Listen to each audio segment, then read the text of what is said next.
Today, I'm talking to an entrepreneur who had built up a storytelling and video-based business, but almost lost it all overnight during COVID. And we talk about his journey and what he did to rebuild it to over $30,000 a month. This is a good one. You're not going to want to miss it, so keep on listening. Hi, I'm Brandon Lucero, and you're about to experience the new way to thrive in business, entrepreneurship, and life by leaning into who you are, what you love, and standing up for what you want to create. Get ready, because this is where we go against the grain, say no to outdated society norms, and we say yes to change in order to create a happier, more fulfilled world. Welcome to the New Generation Entrepreneur Podcast. Hey everyone, welcome back to another episode of the New Generation Entrepreneur Podcast. Today we have an amazing interview lined up for you.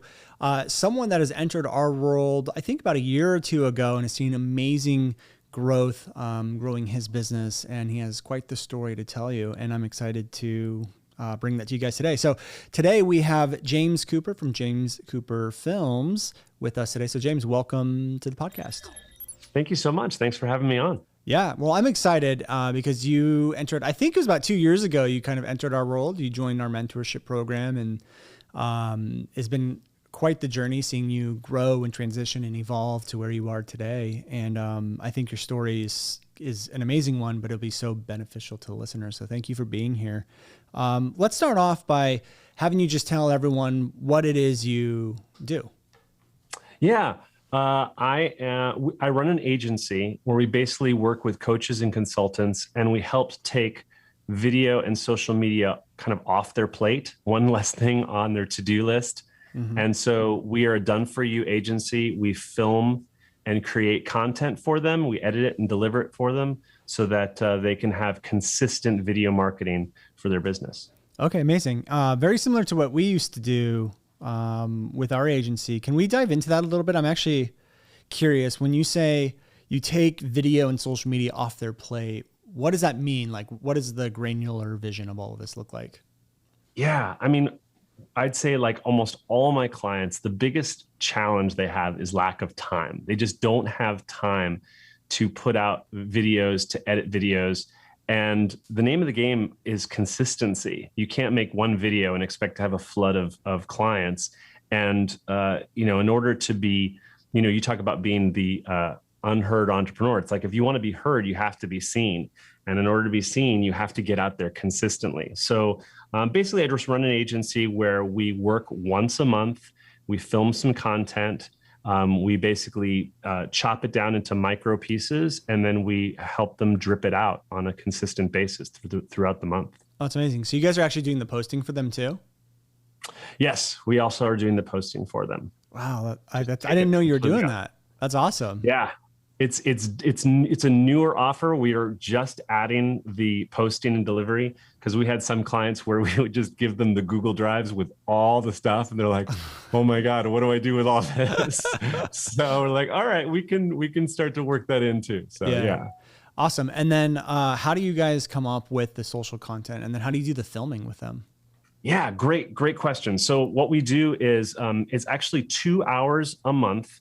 We spend an hour deep diving into their audience and their market and the challenges, and basically come up with titles and topics that are clickable and exciting for their market. And so once we pick our top 5 of all the brainstorming we do, and we usually do 2 that are more education-based, like how-to, as you would call how-to content, yep, and 2 that are more story-based, which kind of share their values and who they are. And usually 1 that's a case study or testimonial, somebody that they've gotten results for. Got it. And we take those 5 topics, and then we do an hour of filming. And we use a technology not unlike Zoom. It's similar to Zoom, where we're able to capture them in high definition quality. And I direct them in real time, just like this. It was something that I had to figure out because last year with COVID, there was no in-person filming. Right. So I had to figure out a way to direct clients virtually and record virtually. And so we capture all the footage, goes up to the cloud, comes down to our hard drives, and then we're able to edit and deliver it within like a week or so. Wow, that's unbelievable. And I'm asking all these questions. I'm just curious. I'm just like, how is he doing? What's the process look like? But I'm also very curious about the filming of it because, as you know, well, the listeners don't know this yet. I haven't made an official announcement, but we actually shut our agency down this year, the beginning of 2021. Basically, we wanted to move all of our resources and energy into just our brand instead of building other people's brands, because that's basically what happened to the agency. Is like we just kept. It was hard for us to take this equal amount of effort and put it into our stuff. Like our stuff. Well, a better way to explain it, for lack of a better word or phrase description, is that our brand always became second to all the clients. So we actually shut our agency down. And then with COVID, it became a really big hassle, like trying to figure out how to schedule shoots. And some people didn't want to schedule shoots and all of that stuff. So how does it work with virtual filming? I mean, is it just webcam videos, or are they setting up a camera and you're like working with them? What does that look like? Yeah, totally. Well, first, as you know, the most important thing is the message. Yep. So, as beautiful as the videos can look, the most important thing is that first hour on really diving into the content. And I give clients pre-work and stuff to do. But once we figure that out, the way it technically works and happens is we do like a quick 10-minute, 15-minute tech call where we figure out what are they going to be filming with? What is going to be the device that they're using? Are they using their iPhone, or are they using a DSLR camera, which is personally my preference because we can capture 4K footage, right, that they can connect through a device called a Cam Link, which you may have heard of, that plugs into their computer. And then that way the computer reads it as a webcam. And since it's read as a webcam, we can capture it from virtually. We have clients in Australia. We have clients in the UK. Pretty much anywhere that there's an internet connection, we can capture the footage. Wow. Yeah, it's pretty amazing because the biggest challenge when COVID happened, I think I had about 5 clients that in about a 3-week period cancel. And to me, that equated to about $60,000, wow, just gone, like in a very short amount of time. Right. I was extremely I was scared. I didn't know what was going to happen. I had my income just drop out. I didn't know what I was going to do. And I focused more on consulting and helping them, kind of like what you were doing with like messaging, right, because I knew that like video and shooting video was gone. So I didn't have a course. I didn't have a product. I didn't have another product to sell. I was all done for you services. Right. So I kind of went through the consulting route, and it was hard to build an audience because I really didn't have an audience. My entire business was built on referrals and repeat business from clients I had filmed before. And so I had to figure something out. And so I researched a bunch of different technologies that made it possible to record virtually, just like a sporting event, like a professional sporting event was captured remotely and then edited later. But the technology was it was cost prohibitive. It was just, I wanted better quality than just doing Zoom and then recording Zoom and cropping, and it just didn't look very good, right, until I finally found a technology that was able to get it done. And it was something that I could afford and then build on. And so that's basically how the virtual directing sessions worked. I helped them create the content, and then I filmed the content, and I would act like I would normally be a regular director. Like, okay, that was great. Let's do this one part again. And I would basically be in my zone of genius, able to direct them in real time, pull the story out of them in real time. And the quality of the footage was good. So I knew I had something here. Right. I just needed to figure out how to package it into an offer. And that's what both BBD and you kind of helped me put together. Yeah. I knew the tools of how to do that. Well, good. And I want to talk about that. But I want to make a point with the story or what happened with COVID is that, sometimes things happen to us and it's almost like a blessing in disguise. And a lot of people don't really recognize that, because you lost pretty much overnight $60,000 annually, I'm assuming. Was it annually? Yeah. With nothing else down the pipeline. Yeah. Like everything shut down. Like I lost what was coming in, and then there was nothing coming in down the pipeline. So yeah. So basically $5,000 a month of reoccurring income that you had is just poof, gone. Yeah. But you adapted. And I know with us, like one of the things that, like one of the things we had to plan for with shoots is like we had to fly. Either we had to fly the team or they had to fly out here. You got to rent an Airbnb. You got to do all of that stuff, or a studio or whatever. And then now you've found a much better solution that you may never have found if COVID never happened, So it sounds like it was a big blessing in disguise. And then, you mentioned Business by Design, James Nordmore's program and our program, kind of giving you the tools to help you transition and all of that stuff. But let's start with this, like the very beginning, before you entered like our world, before you entered Business by Design. Where did you start? Like, how did you get into all of this? Yeah. Well, I grew up in Hollywood my whole life. My father was a famous television director. His name was Hal Cooper, and he directed a lot of shows like that either you or your parents grew up with, All in the Family, the Brady Bunch, Gilligan's Island, the Dick Van Dyke Show. Like basically when they had like just all the must-see TV at the time. He was a sitcom director for the 60s, 70s, and 80s. And I grew up on a soundstage. I grew up, learning from the people on the set. Even though I never went to film school, I felt like I got a film education right there, watching my dad direct. And, I would get picked up from school almost every single day and driven to the set. And then my dad would drive us home. And so, and my dad was an amazing storyteller, which just, it sparked my love for cinema and my love for storytelling. And my favorite memory is sitting on the couch with my dad on the weekends usually, and we would watch a movie together. And at the end of the movie, my dad would almost always ask me, what was your favorite part of the movie? And I would tell him, and then what he would do is he would rewind the tape. Those of you who remember what VCRs are, there was an actual tape, and you had to rewind. And so he would rewind the tape to that part of the movie, and then he would play it again. And then from his director's mind, he would kind of share, look what the director is doing here. Look how he's zooming in on this shot. Listen how the music swells. Listen how, and he would kind of like the Matrix, like deconstruct what was going on that made me like that part of the movie. And so kind of whether he ruined movies for me forever or just made it more interesting for me, now anytime I watch any movie or TV show or even a commercial and I get an emotional connection to it where I feel something, I'm always I pause in my mind and I go, let me rewind that. What happened that made me feel that? And it helped me really deconstruct storytelling in a way that changed me forever. So that's kind of my background. And so I was an actor. I tried my Broadway thing. I made it off Broadway, never made it to Broadway, but I was in New York.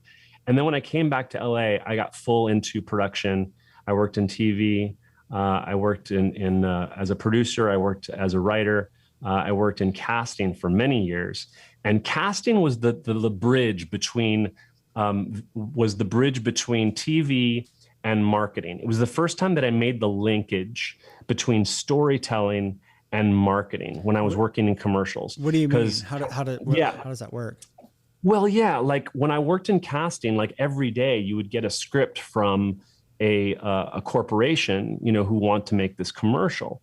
And whether it was from Ford or Cheerios or whatever the client wanted, they would give you a breakdown, a storyboard idea or draft of an idea of a script. And most of the scripts, honestly, were bad. I mean, thousands of scripts. You're going to see a lot of bad ones.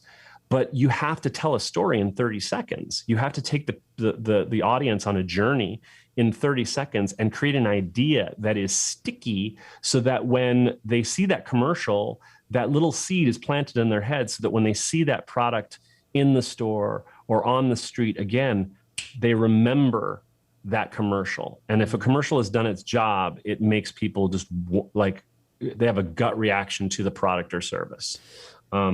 And commercials have gone through a huge evolution. I think Apple Computer probably has been one of the masters of doing this, getting people to emotionally connect to their product. Right. But that's what we're trying to do. And so I want to touch on something real quick because you talked about getting that gut reaction. Yeah. And that's like that's what we talk about, is like that subconscious reaction. And that's what marketing and I think that's what a lot of online entrepreneurs miss, is their content should focus a lot on that subconscious, where people hear it, they listen to it, they get that, what I call the head nod effect. And what's also really interesting is you talked about how your dad would deconstruct your favorite parts, and how I hear that is he focuses on those invisible things that make all the difference that most people don't focus on. And to me, that's what entrepreneurships and great content and marketing messaging do, is they focus on those invisible things. And I know what you're talking about, because last night I was watching a show on Netflix with my wife, and all of a sudden I just started watching the camera. I wasn't even paying attention to what's going on. I was watching the camera angles, how it was like zoomed in on his face, and then he moved his head to look this way, but the camera moved, and it was like you're looking through the lens of the camera. Now I'm like, whoa, like that was crazy how they did all that stuff. But you start becoming aware of all these invisible things. But these invisible things that you're talking about aren't what make the difference in people's lives, but hardly anyone ever focuses on those. So it's really interesting to hear, like, even those big corporations, movies, it's like they all understand these invisible elements. And now you got to learn that at a very young age, which is really cool.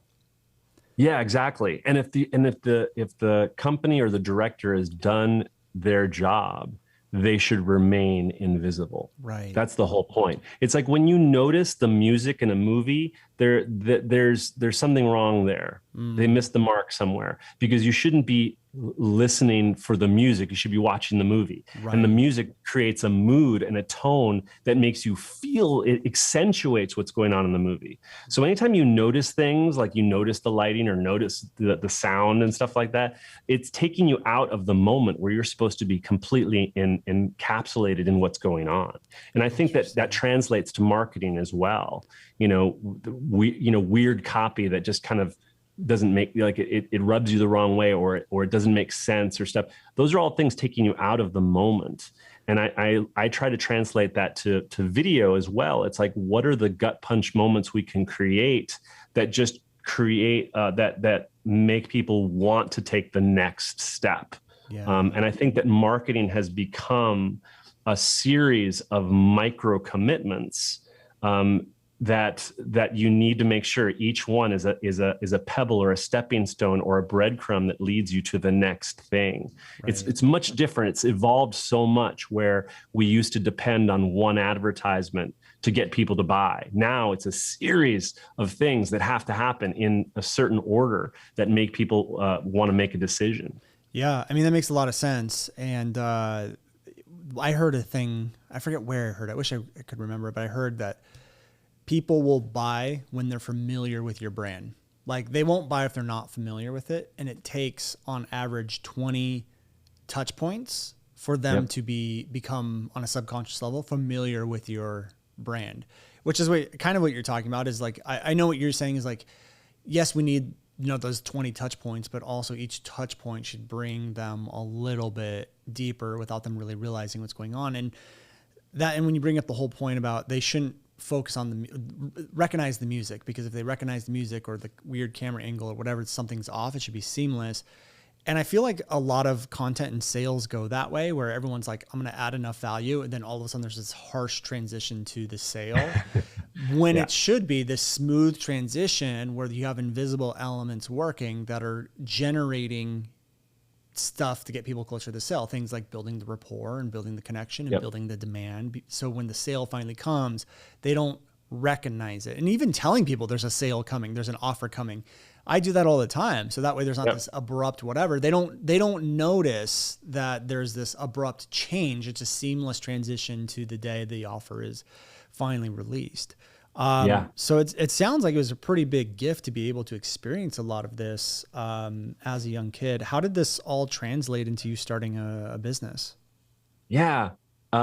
So going back and going forward really quick, my dad got me my first camera when I was 5 years old. He got a film camera for me when I was 5 years old, and I actually still have it. I know it's a podcast, but I can show you on this video. It's basically it's a 8mm camera that he got me for Christmas, and it was right before my 6th birthday, and he just told me, like, go have some fun with this, like, make some art, and and I made all these little movies with little action figures and like, Gumby figure, whatever, Gumby and GI Joes and whatever. I would just make all these little movies. But the thing is, I never showed them to anybody. I couldn't even show them to my dad. And the reason why is because I didn't think they were good enough. And when you have a parent or a dad that's a director, you want them to be, in my mind, perfect. Right. And so I kind of kept it to myself, and I didn't show him any of my work. And it wasn't until my dad was turning 80, and I wanted to do something really special. And my dad, he gave presents on his birthday. He didn't accept presents on his birthday. He gave presents because for him, the birthday was a celebration of the people around you. So, but I still wanted to do something for his 80th birthday. So what I did was I took my camera and I told my mom. I didn't tell my dad, but I drove all over LA and Hollywood. I actually flew to New York. I flew to San Francisco. I flew to see all these people that had worked with him. Directors, writers, actors, famous actors, people that he had done all these different shows. Right. And I interviewed them. It was my first documentary that I ever made. And so I filmed it, I put it all together. And then on his 80th birthday, it was just the family. We went up to his office and I handed him the remote and I said, "Happy birthday." And he didn't know what he was going to watch. He didn't know what was going on. And only my mom and my sisters knew. And he watched this and he listened to all these people talk about how my dad changed their life and what they learned from him and how their lives have been impacted because of him. And my dad was a very humble man, and I never really saw my dad get emotional, but I watched my dad and I watched him cry. Wow. And that moment was so powerful to me. Because he asked me, "How did you do this?" And I said, "I did it because I learned from watching you." And in that moment, I realized that if I could make my dad feel something like that, that maybe there was something to this. Maybe I could be a filmmaker. And so that kind of started my journey. And I had the confidence to put myself out there, even though there's no such thing as perfection. Like I knew I was good enough to be able to put myself out there. Yeah. And I started getting clients and I started having people ask me to film them and to make videos for them and things like that. And that's really what started my business of being an entrepreneur and putting myself out there rather than working for somebody, rather than being a cameraman or working on a studio, or working for a production company. I was an independent filmmaker and putting myself out there as an entrepreneur. So that's really where it all started. Wow. Well, I mean, what an amazing story. I've never heard that story before. And it's kind of funny too, when you were telling the story and I was just like, I put my pen down, I'm like listening. And then this thought popped in my head. I was like, he's a great storyteller. He's telling a great story. Seeing it live in action right now.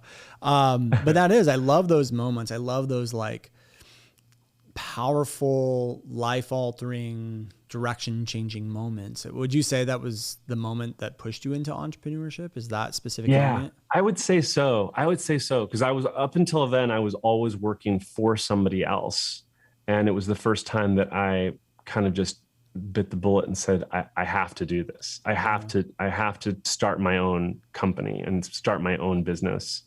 So yeah, that was really, and I had no idea what I was going to do. I had no idea like how it was going to work, but I just knew that I had to do it. Okay. Amazing. And so how long ago was that moment when you started your business? Yeah, it was about, I'd say, let's see, 16, let's see, 2000. I think it was, about, God, I'm so bad with numbers. Hold on one second. I think that was in 2008. Okay. Was when I started. It's like 13 years or so. Yeah. And that's how a lot of people start, is like, I had this idea, I want to do it, follow your passion. And then we have to learn this whole thing about selling, marketing, team, structure, like AKA running a business. So how did it go when you first got started? It was definitely slow. I don't think I didn't have any clients. I didn't have any way to or at least I didn't know of any way to market yourself. I knew that YouTube was out there, but I didn't really know what to do. And so I just kind of asked around of people who I knew. I was also in the coaching world, even though I was working in film and television.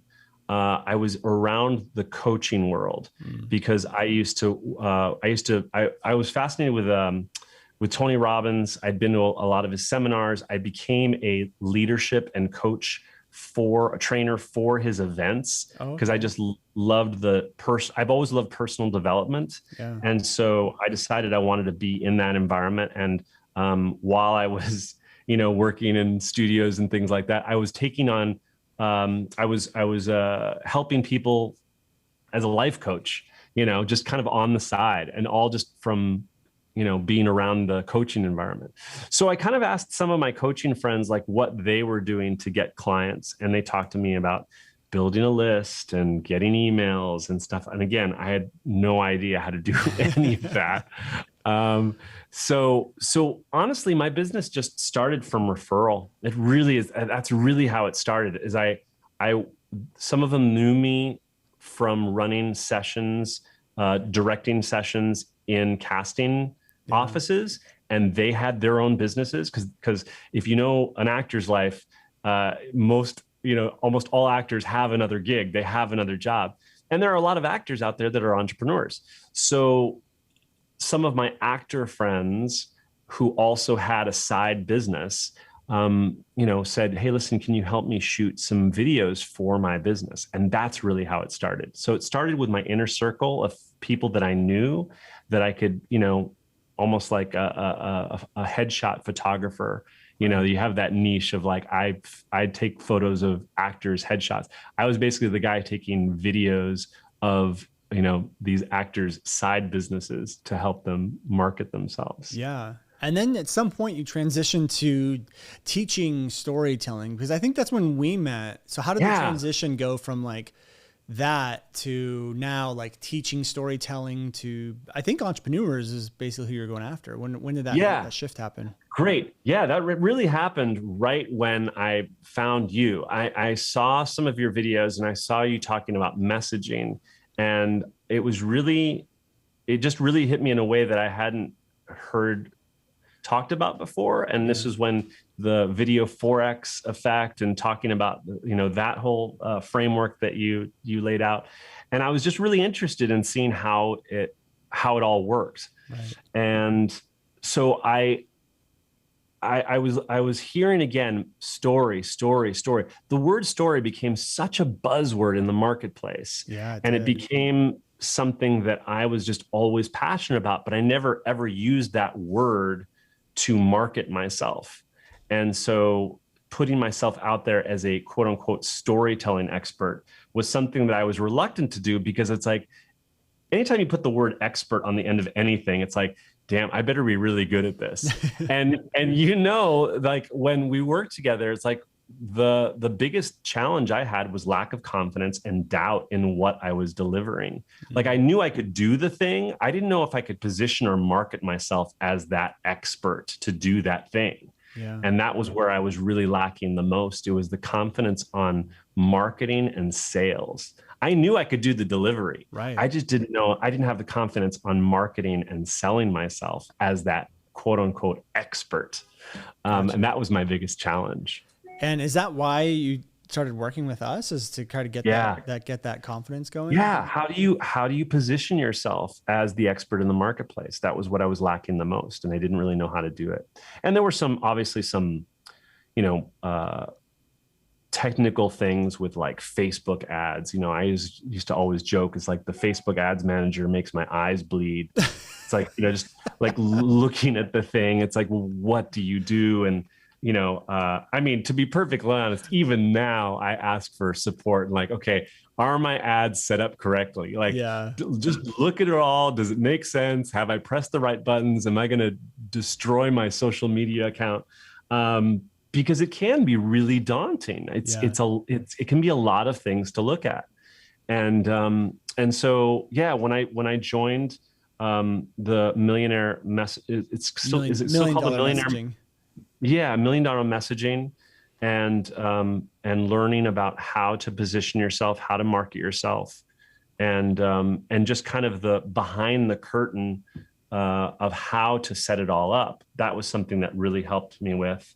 And then, some of the things with BBD and even some of the newer things that James Wedmore has come up with, like the digital CEO dashboard. Like, what do my numbers need to be so that I know that I'm not losing money every month? Like little things like that are kind of important. Yeah. Like, what am I spending? What am I bringing in? Is it in the green? Like, those are things business wise that I just had no clue on how to do. I just loved working with people and filming people. And when it came to business, I just would say, listen, I just suck at this. I just suck at running a business. Well, and that's what I needed to learn. It takes some self-awareness to, number one, get to that level. I mean, I remember when I started my business, I was very much like, I can figure it all out on my own and whatever. I'm just going to go do it. I don't need any help. But where most business owners are is they're very much stuck in the trade, or the skill. So like you knew the storytelling, you knew that you could deliver on that. You knew the filming side of it, the editing, helping people, whatever, all of that stuff. Much like an air conditioning, someone who's has that trade. I have a friend who was apprenticing for a while. You have the trade, you have that skill. Then you go start the business, and they get stuck in, I'm just going to do the thing that I'm good at. And there's so many things to running a business that you just don't know, which is what you're talking about. Like the things like the numbers for sure are important, but then there's team, there's structure, there's process, there's SOPs, there's taxes, there's the marketing, all of it, social media, there's so much stuff.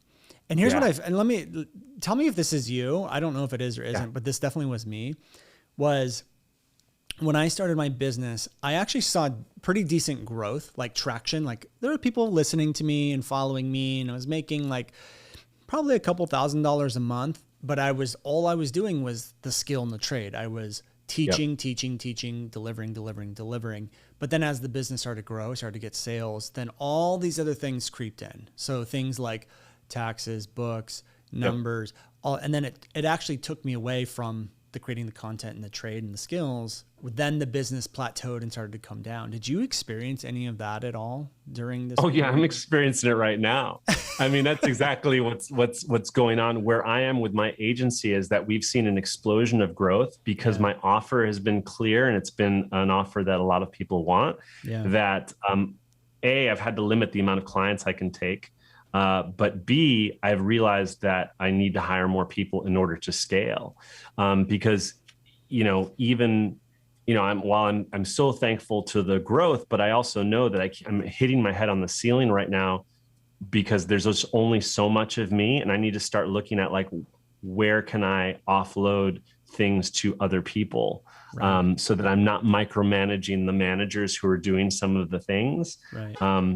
I think the biggest thing for me has been getting editing primarily off my plate, because I realized that I was my biggest bottleneck when it came to growing my business. I was my biggest bottleneck. And I think a lot of it was ego driven, where it's like, I'm a really good editor, I can do this. But then the problem was I was spending all the time in front of my computer screen editing. I had no time to focus on my own business growth. And B, I wasn't seeing my kids and my family. I had no time. And so I was totally burning out with even just a handful of clients, because I was so determined to just do it all myself. And so once I found an editor that I liked, that kind of knew my style, and I realized how much faster and honestly better than me, I was like, oh, okay, I can do this. I can offload editing to him. And it just was a total game changer. Overnight, it changed my life. Because then I could focus on the client and the content creation. And once we were done filming, just here are the files. And it just changed my life overnight. It was amazing. I could sleep. I could spend time with my family. I could do all the things that I wanted to do when I started a business, to not work for somebody else. I realized how much of I created a full-time job with overtime for myself. Yeah. And I had no freedom. I had less freedom than when I was working for other people. Yeah. It's funny how that works out. And I think that's what, James Wedmore does so well, because he's been a mentor just like you, and working with him in Business by Design. With me, he's been a mentor as well, where he's really good at creating that structure and that process. And what it really leads to is that it leads to you making more money and working less, which most people equate time with money. But this truly is the process in which you can separate yourself from time equaling money, and it's more about value equals money, but you can create a machine that actually creates that value, and you just kind of like manage the machine versus like being in there, or you being the machine.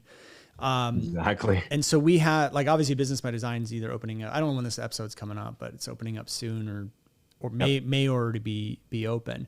Are you using a lot of that right now to help create that structure in your business?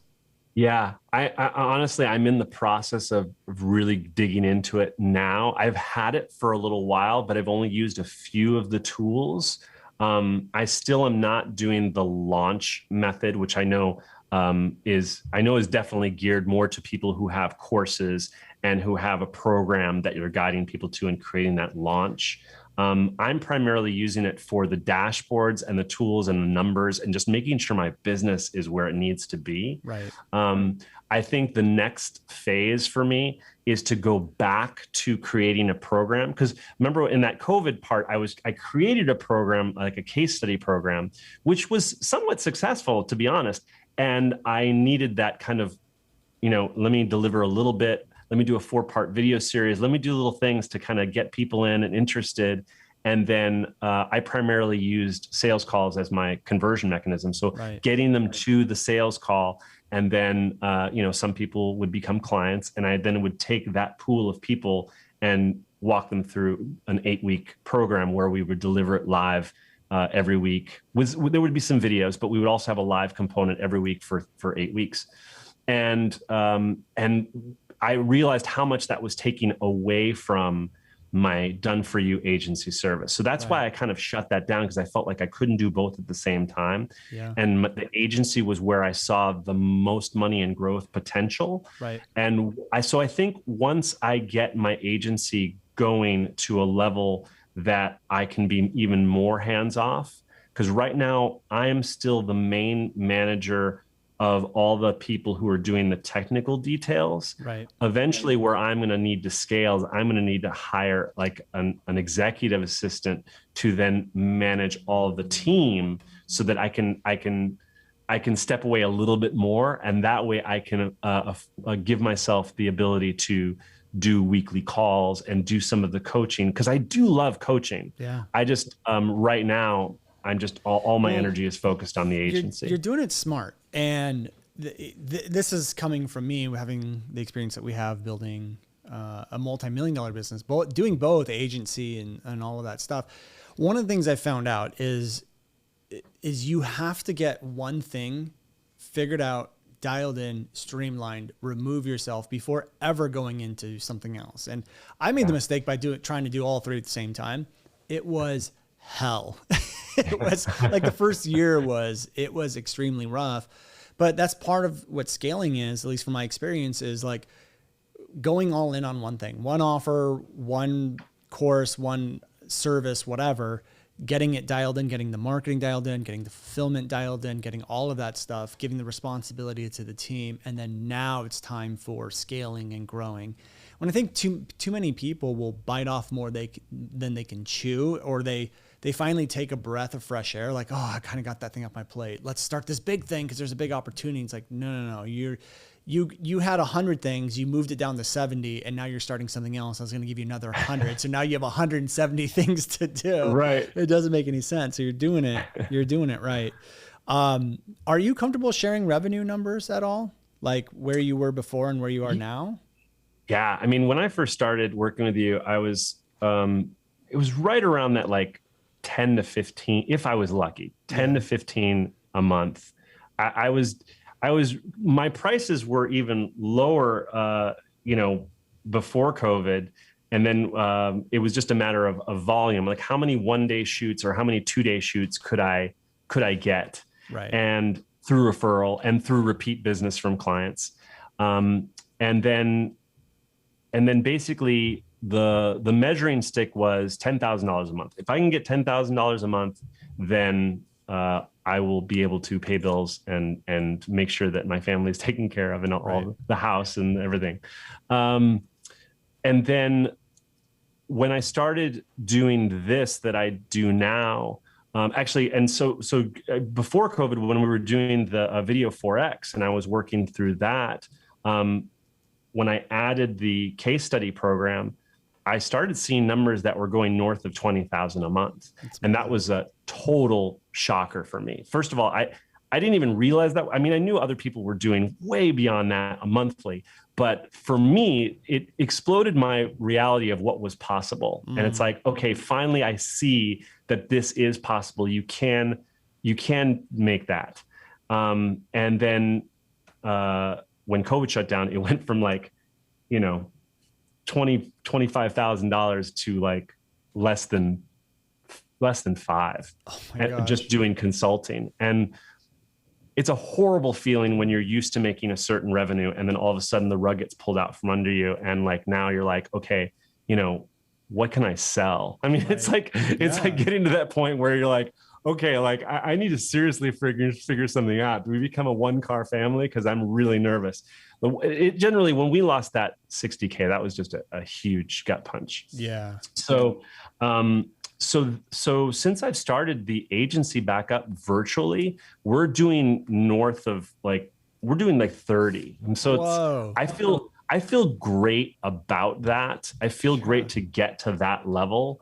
And now I'm hitting a ceiling again, which is instead of being nervous about it, I'm excited about it. Yeah. Which is a total different mindset, because now I realize, okay, the system works, the offer's good. Now I need to bring in more team to then scale it. Right. Because I've limited how much I can do by myself. And now it's a matter of finding the right people to help us grow this. Yeah. So it's just life-changing. It's absolutely life-changing. And to recoup losses that we experienced during COVID, where literally I was selling investments just to pay the bills, to recap that and to feel finally a sense of stability for me and my family is just, there's really no words that I can put into how that feels. Yeah. I mean, I haven't been through that scenario, but I've experienced things like debt and losing everything overnight, but that was actually by choice because I just hated it. A little bit different when it's not your choice. Yeah, exactly. But to rebuild it relatively quickly is very impressive. Not only to rebuild it, but go beyond where you were. Because I think you did it all within a year, right? Like you rebuilt it to that place. Yeah. That's impressive. And how did you do that? Like, was it all just more marketing? And I know you talked about offer, but like, and I know I've talked about offers. James talks about offers. So crafting an offer is really important, but if no one's seeing that offer, it doesn't do any good. So what has the marketing been looking like for you? How did you build it back up? How did I do it? Well, 2 things. Swallowing my pride and asking for help. I think that's the biggest thing, because I felt like, okay, I got into this mess, even though like, you can't control the weather. You can't control COVID. Those things are out of your control. But I felt like, okay, this is my business. This is my family. I have to figure out a way to do it. And I wasn't seeing it. I was like in the dark.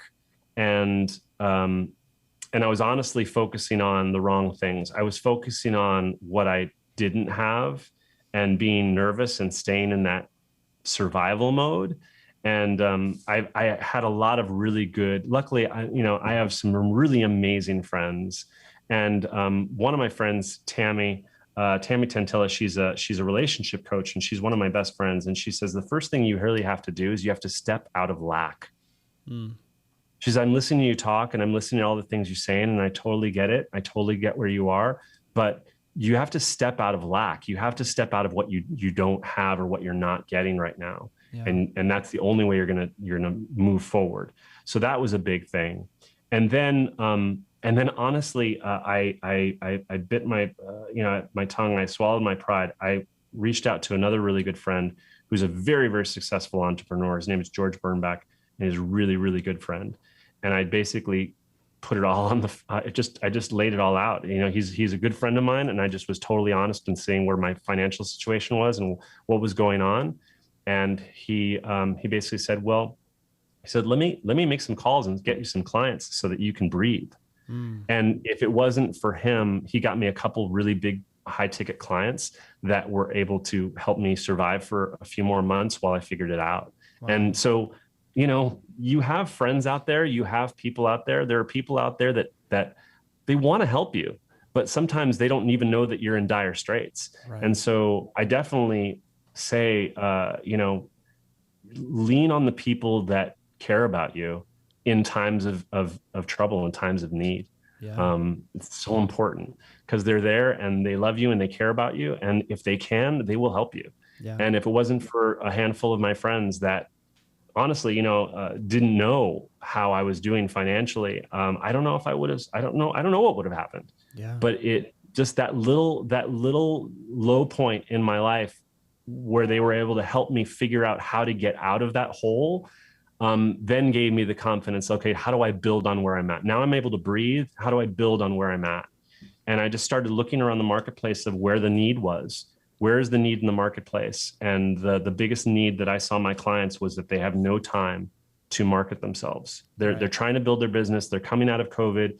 There's business out there to be had, but they don't have the time to do the videos, edit the videos, even get clarity on their message. They don't have the time to do all that and run the business. So here's a need that I can fill. Right. And that's basically what led me in that direction and creating the offer and the program that I have now. Well, I think the offer is key. And obviously James talks about that a lot, about how to, Wedmore, about how to craft the offer. But here's the thing is when we look at your offer, and let's look at your competition. So like video, I would classify social media managers and video editors as your competition, more or less. Yeah. And the thing is like video editors their offers like, I'm going to make you a video. Like the idea of most of them doing content creation virtually is like, no. They're stuck in their ways, like I got to be there in person and blah, blah, blah, blah, blah. And it's got to be this way. And I'm not going to do like social media. Like, I don't know. There's just so many things. And then social media managers don't have the video, and your offer combines them into one. It's like an irresistible offer. It's something it's something you need that just doesn't exist. Like you put this unique spin on it. And, it's almost like, cause I remember when we were offering something similar, when we first started our agency, it was like, we were getting people coming to us so fast that we couldn't even handle all of it. And we started to have a lot of breakdowns inside the agency because of that growth, but it was because of a killer offer. It was like the offer just almost sells itself, which is incredibly important. And I think so many people look at their course, the modules, the downloads as the offer. And it's like, no.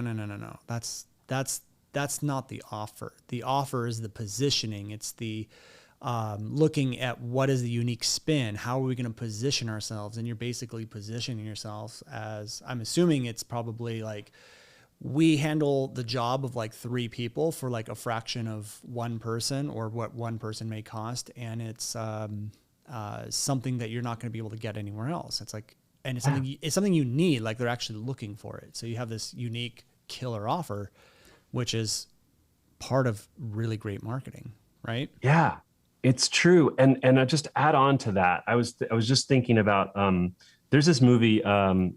Night Shyamalan movie called Unbreakable. I don't know if you know the movie. Yeah. There's the ending scene. It's like, and I don't know, spoiler alert, but the movie's been out forever, so sorry. But there's this ending scene where Bruce Willis is the hero.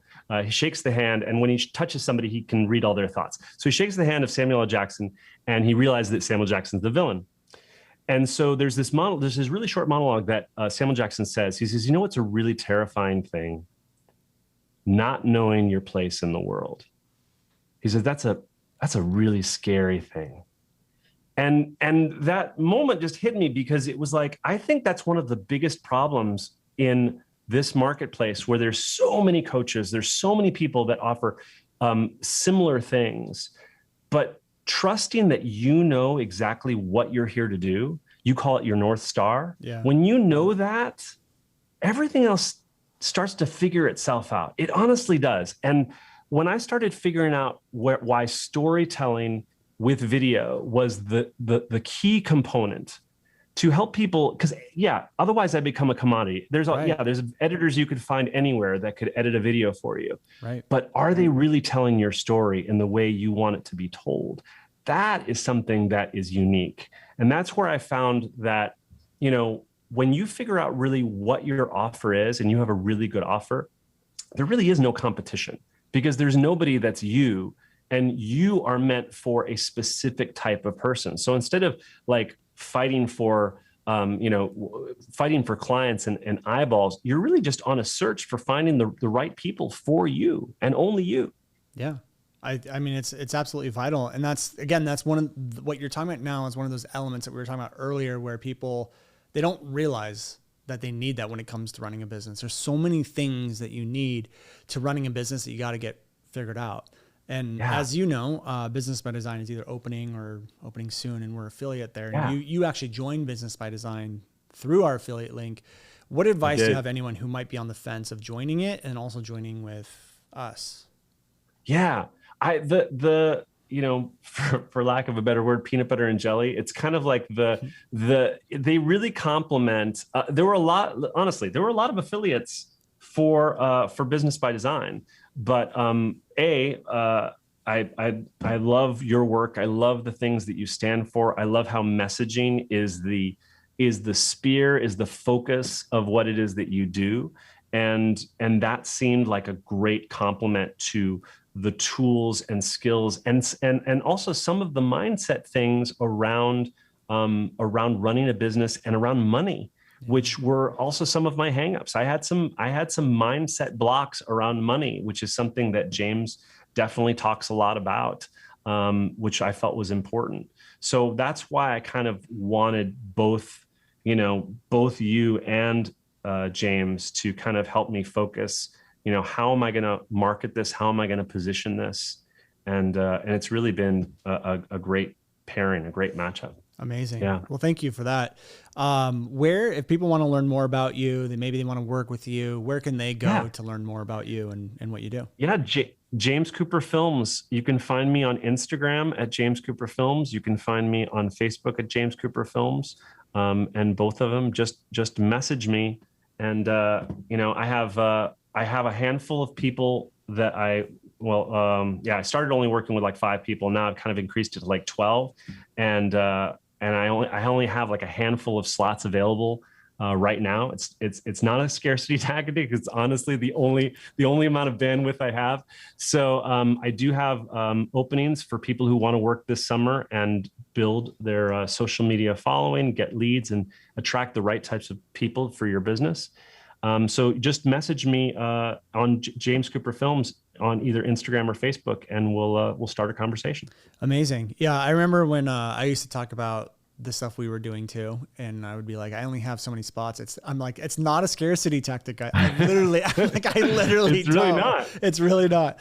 Amazing. All right. Well, James, I appreciate you being here. I like to end every episode with some rapid fire questions. So if you're cool with that, let's do it. I'm excited. Okay, great. Where are you going to be 5 years from now? On a beach in Hawaii. For the rest of your life? With my kids. No, I'm going to be vacationing more. Where am I going to be living? I'm probably still going to be in Los Angeles because I love Hollywood. I love the film and entertainment industry. But my kids love Hawaii. I love Hawaii.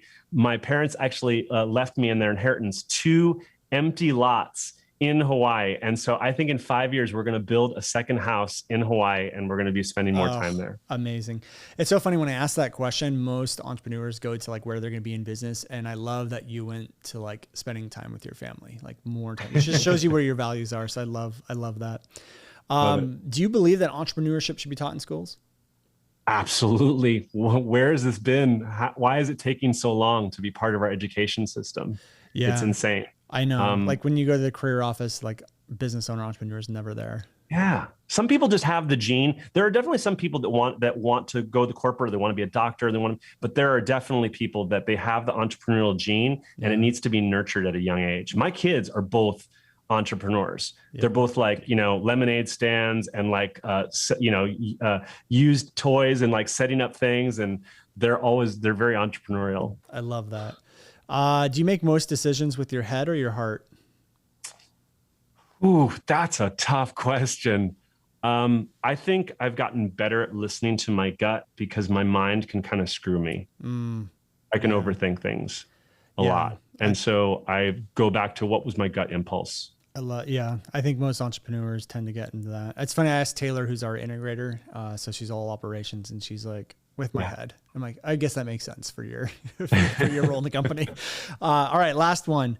If you had to pick one pivotal moment that changed the direction of your life, what would it be? Life or business? What would it be? Yeah.